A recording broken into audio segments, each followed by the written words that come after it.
Ինչի ես դու սկսում զբաղվել թրեյդինգով, որովհետև դու հավատում ես քո ուժերին, ճիշտ է։ Սկսելուց առաջ դու վստահ ես, որ քո մոտ կստացվի։ Վստահությամբ քո մոտ ստացվելու է, դու սկսում ես սովորել ու զբաղվել թրեյդինգով։ Սկզբնական շրջանում 90%-ի մոտ միշտ ստացվում։ Այս հենց է բաժանում, նայ։ Վստահությունը շատ բարձր հայ մակարդակի վրա է, որովհետև դու գիտես, որ դու ճիշտ ընտրություն ես արել։ Ու այս բարձր վստահության վրա սկսում ես պլյուսներ փագել։ Մի երկու անգամ սկսում ես տոպ բռնել, մինուս գնալ, լիկվիդանալ, գնում է ներքև։ Ընդ որտեղից որ սկսել ես։ Ու արդեն այս սրա պատճառով սկսում է մտնել այս ճանապարհը, որը որ եթե դու չունենաս կոնկրետ հստակ ուղղորդող մարդ, քո մոտ կարող տևի 2-ից 3 տարի։ Եթե դու քեզանով անես, քիչ կպնում ես ոլորտին, որտեվ սկզբից վստահ եմ, որ իրանց մոտ ստացվելու է։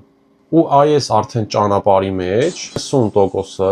դուս ամնում, ելնում է մեջից։ Այս ճանապարհը հենց անցնում ես, արդեն սկսում ես իմանալ խի ես անում, սկսում է քո մոտ աշխատել ինչը, գիտակցական համակարգը արդեն։ Հենց սկսում ես բռնել ես մի բանը, հետ ես գալի քո այն վստահելի ճանապարհին, դեից որ սկսել ես ու հելել ես վերև։